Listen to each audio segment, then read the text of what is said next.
bulshada qarba wanaagsan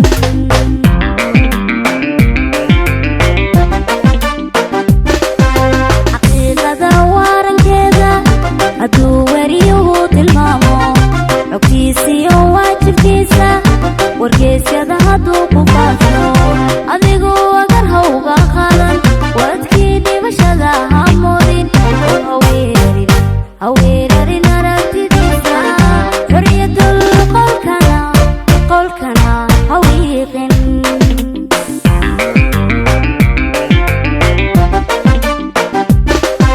xaqiiqada warankeeda hadduu wariyuhu tilmaamo xogtiisiyo waajibkiisa wargeysyada hadduu ku faafo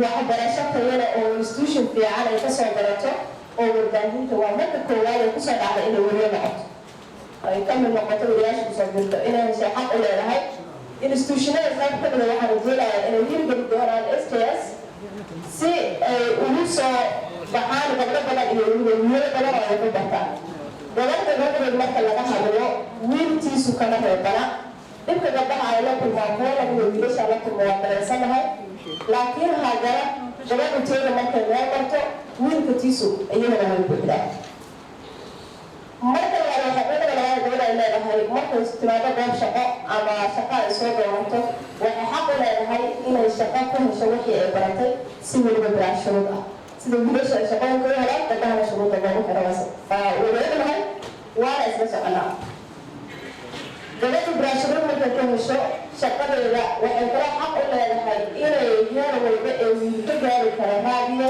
ee ka gaarto sidoo kale ay samayso horumaro badan oo wiilashu ku garab istaagaan hadday noqon lahayd agaasan raadiyo hadday noqon lahayd milkiilayaasha iyo haddii ay noqon lahayd inta kale ee shaqada kala jirta halkan waxaan jeclaa inuu joogo axmed ciise guutaale oo aad ugu dadaadinayo dhafisadan inuu hortaaga ninka soo saaray waakaas ah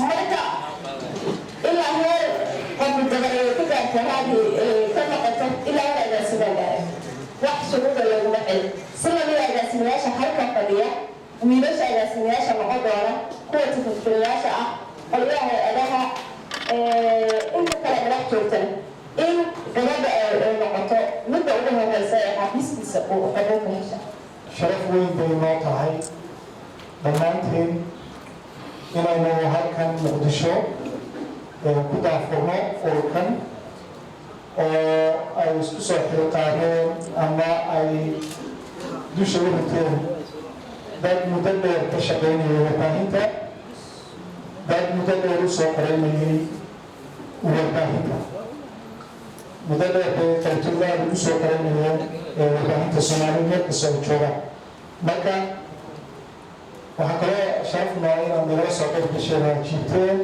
oo qaybtiin ay aada u daneynayeen inay wax ka ogaadaan inay xubno ka noqdaan inay arkaan oo ogaadaan wax badan ka ogaadaan sababta loo aasaasay iyo ahdaaftiisa iyo ujeedka laga lahaa oo rajeynayo xogeyo aada u sharxi doonaan ururkan SJS waa urur aan oran karo waa ururka xirfadleyda waxaan malayaa in badan inaad aada uga soo qaybiseen agaasimayaal iyo mulkiilayaal idaacadeed ama tv-yo ama websaydo laakiin ururkan waa ururkii xirfadleyda xirfadlayaasha hadduu kaamermaan ahaan lahaa hadduu edit ahaan lahaa hadduu mulkaas ahaan lahaa dadka xirfadleyda ama shaqaysta ee muhiimada warbaahinta ku shaqaysta ayaa ururkaysta oo xubnana ka noqon kara xalintiisuna magaalada muqdisho ayay noqon doontaa kolley saaxiibkay oo daadiyaal oo ah wada puntland buu ka yimid hebel wuxuu ka yimid nafiisa waxay ka timid galguduud waxaan idiin sheegayaa ururkan hebel meeshaasuu ka yimid waxaa suurtagala inay 4 qof oo 10 qof oo ama 2 qof oo xamil joogay ay ka mid noqon karaan iyagu hogaamin karaan waxaan dhammaanaa madaxda ururka SJS oo maanta aan joogno halkan runtii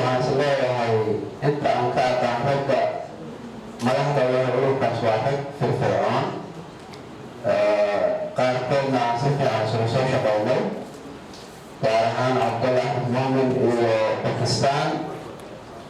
Cabdallah Axmed soo shaqeyn howlaha gudoorkan waxaan rajaynayaa in wax badan saxafiyiinta Soomaaliyeed ay qori doonaan. Marka waxaan rabaa inaan laga dhowr qodob aan ka hadlo oo aan talooyin ahaan u jeediyo. Kow, khudbadii oo howlaha ururka SJS oo halkan ka jeediyo waxaan sileeyahay warbixin ama khudbad aad u qiimo badan. Marka waxaan soo jeedaa wax badan oo ururka soo jeeday sooma marka hore ma saxafiyiinta hoosne waa media houses. Marka media houses kana anaga waxaan u baahanahay saxafiyiinteena ka difaaca. aniga ku hadlaya magaca bulshooyinka gaar ahaan magaca gudoomiyaha cusmaan muxiidiin macalin shaakir. waxaan aada u soo dhaweynaynaa ururkan cusub ee maanta la daafuray ururka saxafiyiinta Soomaaliyeed SJS. runtii maxamed sheegay intaan kula dardaarmi lahaa waxaan ku soo dhaweynaynaa inaysan noqonin maantaan daafurnay yaa is ah. waxaa looga baahan yahay ururka in uu ka warqabo saxafiyiinta xubnaha ka ah iyo kuwa kale caafimaadkooda, ka warqabkooda, axwaashooda iyo ehelkoodaba. runtii waxaan aragnaa in ururo badan keliya ay fiiriyaan shir ayaan ka qayb galan, halkaas ayaan u safarnay. waxaa laga rabaa SJS talahaan waxaan usoo jeedinaynaa in ay fiiriyaan localka, in ay ka warqabaan. waxaan halkan maanta lagu daafuray urur cusub oo saxaafadeed oo la yidhaahdo ururka saxaafadda Soomaaliyeed. marka ugu horeysa waan soo dhaweynaynaa waana hambaleynaynaa anigoo ku hadlayna magaca wasaaradda shaqaalaha nolosha. waxaan u malaynayaa wasaaraddii informationka ay kama joogto, laakiin anaga waxaa naga kuseeya dhinaca shaqada. waxaan rabnaa wax badanna aan la aragnaa in shaqaalaha saxaafadda ka shaqeeya aanay inta badan helin xuquuqahooda.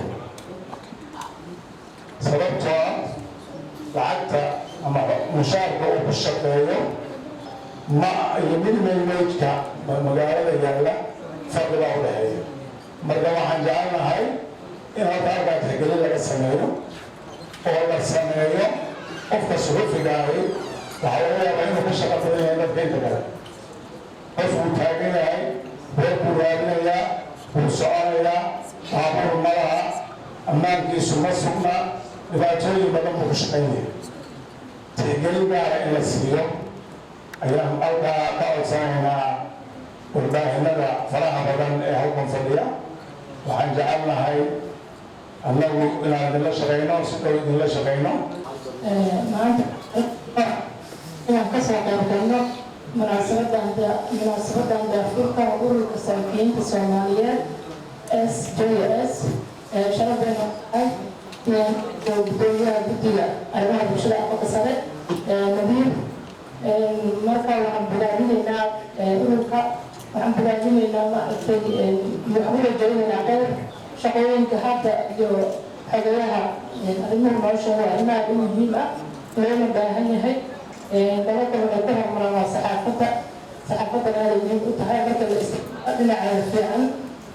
sida ogtihiinba Soomaaliya meelo badan oo waa tabeeyay dalkan waxa lagu dhaqay ama waxa lagu qabtay ama wax ku noqday ama taariikhda baydaan ku galay waxay ahaayeen wariyaasha Soomaaliyeed.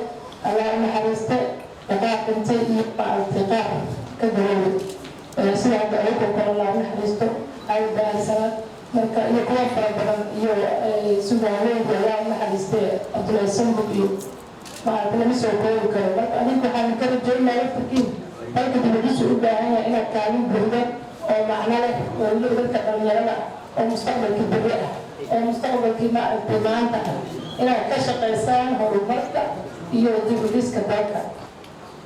waxaan leeyahay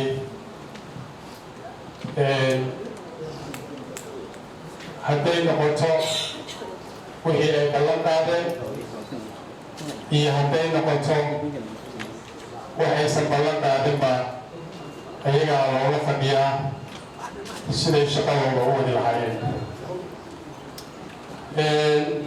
annagu waan ku taageernay kasoo qaybgalkii xafladda furitaanka ururka SJS. annagu waan ku taageernay inaan kasoo qaybgalno, waana isleeyahay waxay u keeni doontaa maamuus fiican bay u keeni doontaa. ninka odayga ee guddoomiyaha ka Maxamed Ibrahim Pakistan waa nin suxufi oo aad loo yaqaano. Hogayahana sidoo kale Cabdallah waa nin si fiican isagana loo yaqaan. waxaan isleeyahay xilkoodana waa dad gudan kara runtii.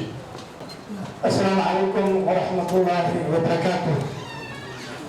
قدوميها قدوة أبناء بالشوى ورفاقينتا يدقنك يعقل كسري برامج كجمهورية فدرالية الصومالية سنة النهير. حقيقة قدوة كيرانك عقل كسري برامج فدرالية الصومالية سنة النعيم إبراهيم. أجلسنا واحدة شقالها وزارة شقة شقالها جمهورية فدرالية الصومالية منى السعيد. أجلسنا واحدة ورفاقينتا مسؤول كسعودة بلد جناياشا عن دولي جراحين سونسا قدومي كهرينكا أول كسرفين الصومالية SJS. madaxda idaacadaha telefishinada iyo ururada warbaahinta way ka mid tahay soma ururka suxufiyiinta wariyaasha madaxa bannaan saaxiibkay Suleymaan, wariyaasha halkan fadhiya, dadka kaamirada ka shaqeeya, farsamo yaqaanada iyo bahda warbaahinta, qof kasta oo halkan fadhiya kala wanaagsan.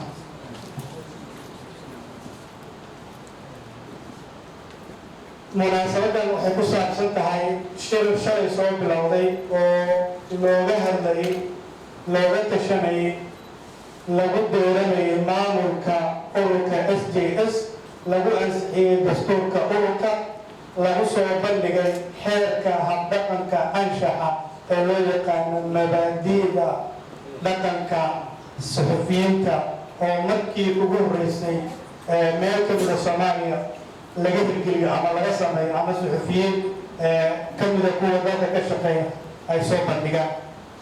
sidoo kale shalay waxaa ururku uu ku guuleystay ama uu sameeyey inuu shaaciyo dadka hogaamin doona ururkan cusub SJS oo sida la sheegay aan ku faaxsanahay aan ku salaysnaan doonin habka qabiilka oo 4.5 aan ku salaysnaan doonin laakiin ku salaysan waxqabad iyo xirfadda saxaafadda dadka ka shaqeeya.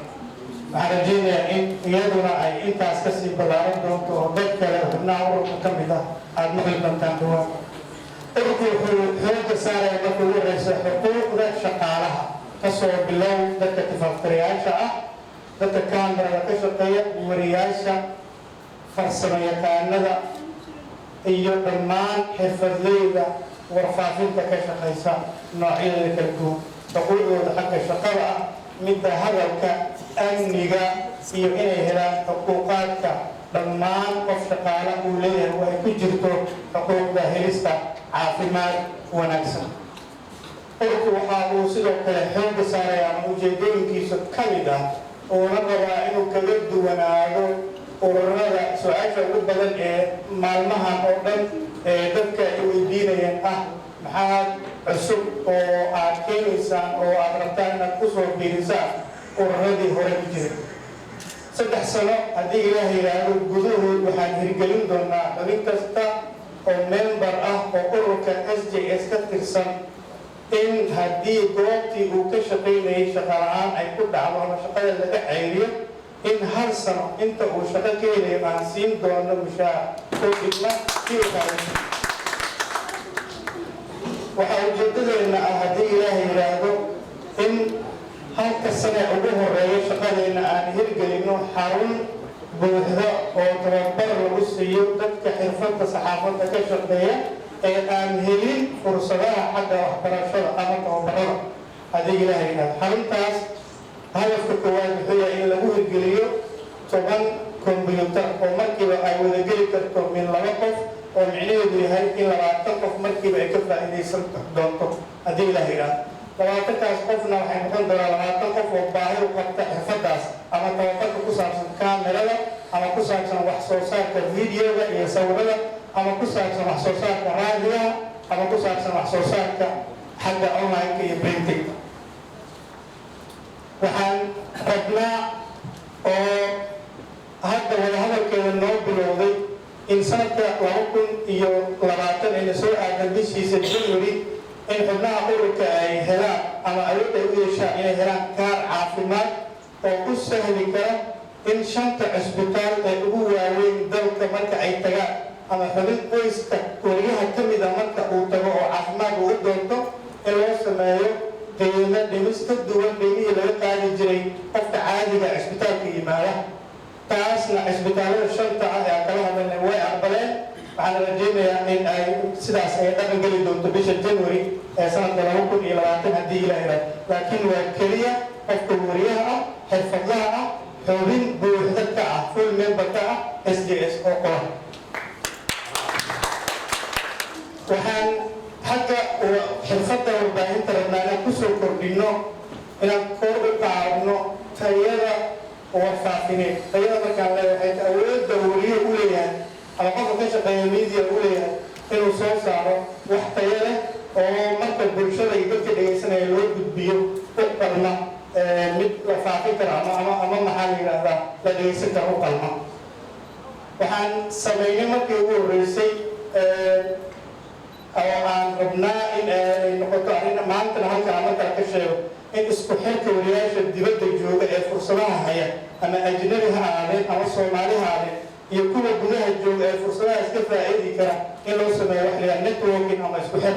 fursadahaas waxaa ka mid ah shaqooyinka, waxaa ka mid ah waxbarashada, waxaa ka mid ah seminaarada, waxaa ka mid ah tartamada warbaahinta loo qabto oo wariyaasha Soomaaliyeed aan helin ama ayna ka qaybgelin oo had iyo jeer ay ka faa'iidaystaan oo keliya dad wariyaal oo ajnabi ah oo intay dalka yimaadaan barnaamijyo ka sameeya barnaamijyahaas markay dibadda u laabtaan tartan ku gala abaalmarino qaalina ku qaata. taas beddelkeedna wariyaha Soomaaliyeed ee Muqdisho ama Hargeysa ama Garow ama Kismaayo deganna uu samayn kari lahaa haddii awoodooda iyo fursadeeda la siiyo. waxaan taageerinaa ajendaha ku saabsan in la horumariyo awoodda dumarka gabdhaha ka shaqeeya warbaahinta. wuxuu leeyahay mid ka mid ah ahdaafta koowaad ee aragno muddada sanadka ugu horreeya inaan si buuxda u gaarsiino. waxaa ku jira in gabdhaha gaar ahaan kuwa shaqeeya xarumaha ka shaqeeya ay helaan ugu yaraan xuquuq la mid ah ama u dhiganta tamwiilis oo ay ku jirto in marka ugu horreysa aanu jirin qof wariye oo shaqeeya bilaa qandaraas ama kontrakti la-aan shaqeeya.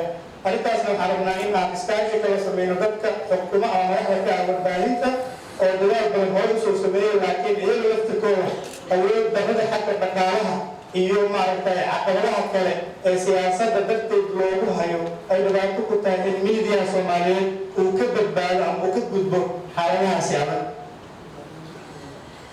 waxaan leenahay qayb la yidhaahdo membership ama xubinnimo oo micnaheedu yahay wariyaha lagu soo biiraya inaan marinayno wax la yidhaahdo vetting ama baaritaan wariye ma yahay xaguu ka shaqeeya muxuu ku shaqeeya xagee laga heli kara ayaa yaqaana. kadibna waxaa jiri doonta wax la yidhaahdo khidmadda membership oo sida caadiga ah ururada caalamka oo dhan marka qofka wariyaha ku biirayo uu bixsado lacag membership ah. lacagtaasna uu kaga qayb galo ururka tala ku yeesho go-aanada la qaadanayo wax ka gooyo oo keliya ay noqdeen go-aano dad yar intay qaataan lagu soo rogo. isla lacagtaas membershipka waxaan u isticmaalaynaa in baahida wariyaha ama kameramaanka ama gabadha kamerada ka shaqaysa intaan weydiino waxa ay rabto in lagu tababaro lagu sareeyo. halka markii hore hay-adaha dibadda ka yimaada ee lacagta tababarada keena ay iyagu ku sareeyaan baahida waxa iyaga ay rabaan oo wariyaasha mararka qaarkood iyaga u baahan inay bartaan security-ga iyo kamerada loo keeno tababar ku saabsan gudniinka ama tababar ku saabsan faraxalka waxyaala noocaas in laga qaybgeliyo taasoo ay ka dhaheen sababteedu waxay ahayd baahida oo aan lagu saleynaynin tan Soomaalidu ay qabaan ee lagu saleynayo tan dibadda iyo hay'adaha fulinaya ay qabaan waxa ay rabaan lagu saleynayo. waxaan sameyn idinkaga wada halka inaan idinkaga soo gudbiyo guddoomiyaha ururkeena Maxamed Ibrahim Bakistan waa si fiican uga garanaysaa oo dalka aan joogin laakiin tan iyo markaan ka baxay weli u taagan difaacidda uddoodista iyo dhowrista karaamada iyo xaqa wariyaha Soomaaliyeed meel kasta oo uu joogo. madaxweyne marweyne bishii May sanadkan ayaan bilaabay shaqada ururka SJS maanta aan u fadhino halkan daafurkeeda. markii shaqada aan bilaabnay bishii May 14 ilaa maanta oo 22 Juun waxaan diiwaan gelinay 11 kiis oo wariyaal la xiray. hal wariye waxaa lagu xiray magaalada Laascaanood 16 maalmood ayuu xabsiga ku jiray. xabadda ay booliisku rideen ayaana lugta ka dhaawacday isagoo la daweeyey ayaa dhaqtar la geeyey xabsiga la geeyey oo loo diiday in dhaqtar uu helo. dadaal iyo culays ay dad Soomaaliyeed iyo kuwa ajnabi ah nala sameeyeen darteed waxaan ku guulaysanay wariyahaas bannaanka u yimaado maanta xorriyadiisa uu haysto shaqadiisa dib ugu laabto helana dhaqtar iyo qareen arrintiisa ka shaqeeya. magaalada Muqdisho 4 maalmood ku xirnaa wariye ka shaqeeya Goobjoog TV iyadoo loo xiray arrin ku saabsan aragtidiisa oo uu qoray. waxaa la sii daayay iyadoo aan wax eedayn ah oo sal leh aan loo soo jeedin. SJS qareenkeeda ayaa tegay maxkamadda ka shaqeeyey cadaadis keenay annaguna bannaanka joogna ayaan kaaweynay oo rag kale oo maaragtaa gudaha iyo dibadda joogana gacan iyo garab ay nagu siiyeen. waxaan maanta iyo bannaanka joogo shaqadiisii dib ugu laabto. magaalada Hargeysa waxaa ku xiran bishii labaadna ay u dhamaatay nin wariye ah oo laleeyo saxaafadeedna Cabdimaalig la yidhaahdo kiiskiisana weliba uu socdaa 25 bishan ayaa mar kale maxkamadda dib loogu laaban doonaa. waxaan la rajeynaynaa in la sii dayn doono isaguna.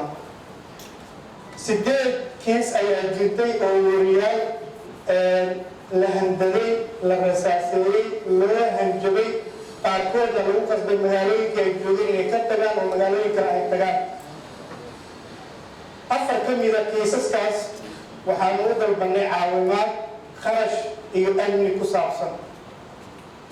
proseskooduna meel fiican ayuu marayaa inkastoo lacagtaan jeebkeena ka imaanayn laakiin waxaan aad ugu faraxsanahay in magaca ururka wixii lagu dalbay wariyaashaasi loo aqbalay loona garaystay in kiiskooda uu yahay kiis run ah una baahan taageero iyo caawimaad. kiisas 12 ka badan ayaa jira oo ku saabsan dad shaqadii sii wadi waayey sababo duruufo jira darteed amni iyo maaragtay waxyaabo kale la xiriira. iyaguna qaarkood waxaan isku daynay sameynayna in loo sameeyo waxa la yidhaahdo advocacy oo qareebis. waxaa jirta 2 telefishin oo la xiray oo maanta hawada ka maqan. waxaan rajeynaynaa in lagu guulaysto kiiska maxkamadda la geeyey la doonayay in labadaas telefishin dib loogu furo. baaqa SJS waxay tahay wariyaashu inay midoobaan haddii aanan midnimo la helin oo qof kasta uu gaar u socdo ururada hay'adaha warbaahinta cid kasta hadday gaar u socoto lama gaari doono xuquuqda aan raadinayn ama aan rabno ay ka mid tahay xuquuqda madax bannaanida saxaafadeed tan shaqo iyo helista amni aan ku badbaadno. mas-uuliyiinta waxaan ugu baaqaynaa inay ogolaadaan meel kastoo ay joogaan madax bannaanida warbaahinta meel kasta iyo heer kastoo ay leeyihiin. waxaan rabnaa hay'adaha sharci dejinta ee baarlamaanka labadiisa aqal hoose iyo sare inay gacan ka geystaan sharciga saxaafadda inuu noqdo mid u adeega u daneeya ogolaada xorriyadda saxaafadda oo aan ku soo rogin waxa la yidhaahdo ganaax sida hadda ku qoran $1,500 in la ganaaxay ayaa hadda ku qoran tifaftiraha iyo milkiilayaasha idaacadaha hadday qalab galaan. arrintaas waxaan qabnaa inay tahay arrin aan dal ahayn xaq ahayn aanan qabin warbaahin. waxaan ka codsanaynaa labada aqal ee baarlamaanka inay dib uga laabtaan sharcigaas oo ay joojiyaan lacag wariyuhu 1,500 ma qaato Soomaaliyeed mana lacag u dhowna ma helo. marka waxaan codsanaynaa in lacagtaas meesha laga saaro. waxaan codsanaynaa in shuruucda warbaahinta la sameynaya inay noqdaan kuwo waafaqsan xeerarka caalamiga ah ee dowladda Soomaaliyeed ay horey u saxiixday kuwa qaramada midoobay iyo kuwa kale adduunka. dowladda Soomaaliyeedna waajib ayaa ka saaran dhammaan xeer kasta oo ay saxiixday inay dhaqan geliso. waxaan codsanaynaa in la joojiyo sharci kasta noocuu doona ha ahaado oo ay ku jirto sharciga soo socda ee la dagaalanka argagixisada ee la doonayo ama ay dhici karto in lagu weerto madax bannaanida karaamada iyo cabsi la'aan u shaqaysiga saxaafadda Soomaaliyeed. waxaan rabnaa in wariyaasha Soomaaliyeed loo mahad celiyo la karaameeyo xuquuqdooda la siiyo sababtoo ah dalkan dhismihiisa iyo dowladnimada Soomaaliyeed waxay ahaayeen dadka ugu horreeyay oo ka shaqeeyey u soo dulqaatay ilaa maantana u taagan in dowlad Soomaaliyeed oo sal buuxda ku fadhida la helo. waxaan codsanaynaa oo mar walba ku baaqeynaa in xorriyadda iyo madaxbannaanida saxaafadda ay noqoto mid la dhiirigeliyo wariyaha Soomaaliyeed uu ku shaqeeyo cabsi la'aan iyo xaalad xorriyad buuxda oo wariyaha aanu ka dambaynin warka uu daawaco ama uu sheego in loo qabsan doono ama Facebook uu ku qoro in loo raacan doono inuusan ka baqin. waxaan rabnaa in bulshada Soomaaliyeed loo ogolaado inay ogaato wararka iyo dhacdooyinka ka dhacaya dalka taasna ay keeni doonto bulsho caafimaad qabta. madaxda iyo magaalada mar kale soo dhawaada waxaan idinkaga mahad celinayaa ka qaybgalkiina. dalab wanaagsan. Wassalaamu calaykum waraxmatullaahi wabarakaatuh.